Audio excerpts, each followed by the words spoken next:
Well, crime and criminals in a Surrey neighborhood sparking outrage among residents today. Who do you think is the employer? This isn't We are. We don't need to. Residents confronting city crews over this path. The walkway connects their cul-de-sac with the nearby courthouse, parole officers, and remand center. And the neighbors say for years it has brought drugs, prostitution, and theft to their doorsteps.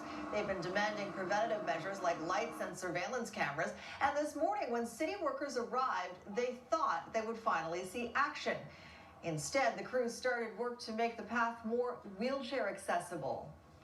I'm going to get emotional about this because we believe in Block Watch. We believe in our neighborhood. You know, I know everybody thinks their neighborhood's the nicest. I believe we do live in the nicest neighborhood in Surrey. And we're doing everything we can to defend it. This does not help us.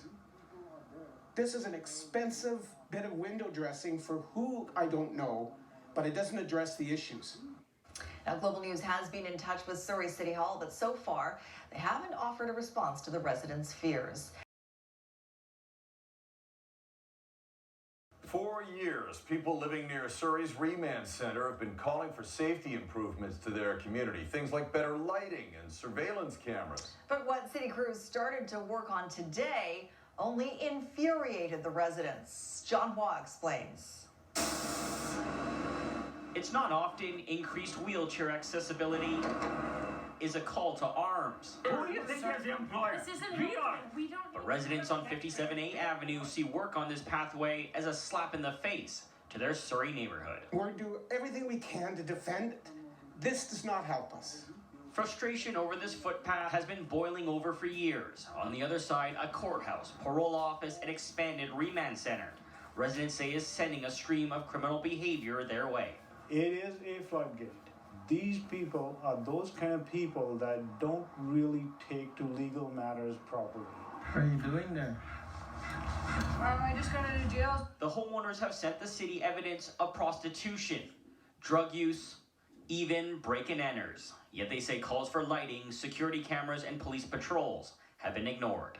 The city has done absolutely nothing to facilitate the safety of this neighborhood. But the work to make the path wheelchair accessible, the city admits, comes just 2 days after a public call was made. Oh, the increased police presence brought in by the city? That's here to keep residents away from the road crew. I feel like I've been kicked you nowhere. I don't feel this has respected us in the least. Staff at City Hall say the pathway can't be blocked. Cameras also not an option. We'll now meet with residents to explore lighting as a possible solution. The city is telling us they want to make this wheelchair accessible. We're saying you want to put the kids in the pool before you get rid of the sharks? You're a little out of line, No, okay? I'm not out of line. You're out of line. This war over a walkway far from over, with residents saying the only people gaining easier access are criminals. John Hua, Global News. To other news tonight, people who live in a quiet Surrey neighborhood say they've had nothing but problems after a new remand center and patrol office moved into the area. They've complained about everything from break-ins to drugs to prostitution. So when city crews arrived this morning to widen a walkway residents claim has been a magnet for crime, that was the last straw. As our South of the Fraser reporter Jesse Johnston tells us, people in the area made it known in no uncertain terms, they're fed up. When the city decides to widen a walking path, it's typically not a big deal. Certainly not something that requires a police presence. But if you talk to the people who live in the Woodwards Hill neighborhood of Surrey, they'll tell you this path has caused nothing but trouble. And that is the bidders, the dial-a-dopers, and unfortunately, some prostitutes. It's brought them into the neighborhood. Well, this year we've seen a prostitute plying her business right there. The problems, residents say, started a few years ago when Surrey built a new city hall in the north end of town. The old building here near Highway 10 and 144th Street then became part of the city's so-called Justice Hub, which also includes a police station, courthouse, remand center, and parole office. These people now do not have a proper means to get to the parole office or the people that are let out of the remand center or the police station. They don't have a nice, easy way in and out of there. they come through this street. They come through this walkway that we're talking about.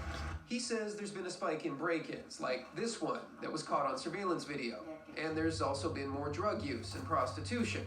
Some neighbors want the city to install lights and trim back the bushes here to make it safer.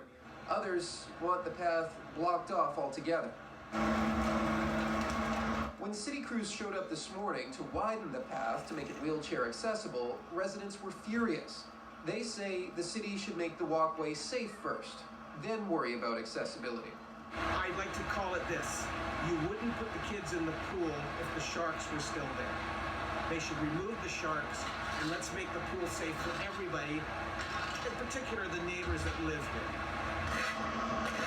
The city says it got a complaint about the path not being wheelchair accessible, so crews had to respond right away.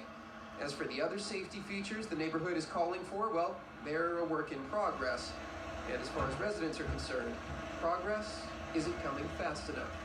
Jesse Johnston, CBC News, Surrey.